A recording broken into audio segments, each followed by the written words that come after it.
guys, welcome back my YouTube channel. Kembali lagi sama aku. Maaf ya guys, backgroundnya beda, nggak apa-apa. Yang penting kita bisa tetap mengerjakan sesuatu yang baik. Kenalin dulu, nama aku Sela Widawati. Name 18521162. Ya, di sini saya akan melanjutkan yaitu yang kelima. Nah, yang kelima itu yaitu bagaimana sih membangun struktur organisasi syariah. Nah, di sini struktur organisasi syariah ya guys. Jadi apabila struktur organisasi syariah itu pasti yang pertama itu adalah berlandaskan kepada Al-Quran dan hadis.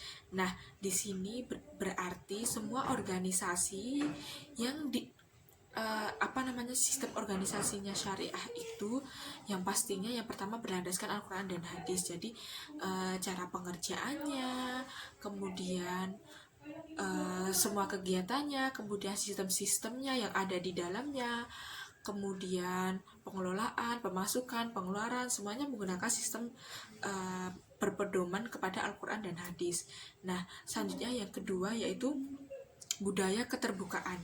Nah, di sini kenapa sih penting banget budaya keterbukaan? Nah, sebenarnya ya pertama kali yang kita tanamkan kepada para sumber daya manusia yang ada di dalam sebuah organisasi itu adalah keterbukaan. Nah, sebagai manajer atau sebagai pimpinan, kita itu sebagai suri tauladan mereka. Jadi kita itu sebagai pemimpin atau manajer itu dibiasakan memberikan contoh atau suri tauladan atas terbukanya sifat keterbukaan. Nah, sifat keterbukaan itu bermula kepada diri sendiri dulu, kemudian baru kepada orang lain. Nah, kemudian keterbukaan di sini yaitu pimpinan itu harus mau memberi informasi kepada karyawannya, kemudian mencari pendapat orang lain, kemudian mencari pendapat dari bawahannya, kemudian seseorang itu harus mengakui sebuah kesalahan yang dia lakukan, tidak boleh menolak-nolak bahwa itu bukan saya yang melakukan kesalahan tersebut, seperti itu tidak boleh. Kemudian berusaha berperilaku sesuai dengan norma seseorang pemimpin. Nah, di sini tadi kan menerima argumen, kemudian bisa juga saling bermusyawarah seperti itu. Nah, yang selanjutnya yaitu setelah keterbukaan, dalam keterbukaan di sini ada dua intinya. Yang pertama yaitu berkata jujur tanpa harus mengubah isi yang ada di dalam suatu amanah. Kemudian ketika pemimpin mengeluarkan pernyataan kepada semua level di organisasi, sama yang dikeluarkan. Seumpamanya di level organisasi A dia mengatakan seperti A, kemudian di level organisasi B maka dia harus mengatakan di perkataan yang sama di level perusahaan yang A. Seperti itu, harus seimbang dan tidak boleh menutup-nutupi apapun. Nah, yang kedua yaitu mendorong untuk berkata yang sebenarnya. Nah, berkata sebenarnya ini adalah sangat penting, apalagi dalam manajemen apalagi dalam suatu organisasi syariah.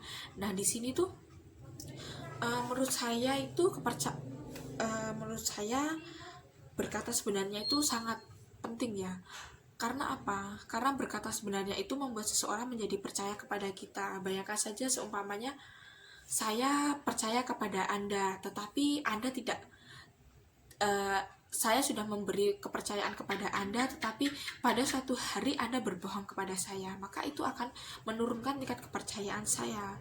Maka di sini berbohong tidaklah baik. Jadi berperilakulah dengan yang jujur.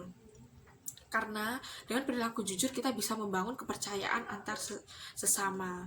Nah, selanjutnya yang pertama tadi berlandaskan Al-Quran dan hadis, yang kedua budaya keterbukaan, dan yang ketiga yaitu membangun kepercayaan dalam sebuah organisasi. Nah, di sini juga termasuk kepercayaan kan. Kepercayaan itu dibangun dari sebuah kejujuran.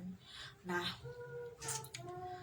penting dalam kepercayaan terhadap karyawan. Kita sebagai manajer harus percaya kepada karyawan.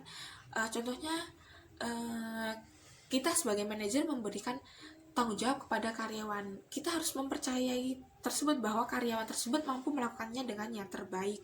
Kemudian kita dengan memberikan sebuah kepercayaan dan dengan sebuah amanah, menurut saya insya Allah dengan adanya itu mereka akan belajar dengan lebih baik, kemudian bisa belajar menjadi lebih tanggung jawab. Nah, di sini kepercayaan itu harus mengoptimal. Pimpinan di sini juga berperan sebagai mengoptimalkan keunggulan dan keunikan setiap orang yang dipimpinnya, seperti itu. Terima kasih. Bye bye. Apabila ada salah kata, mohon maaf.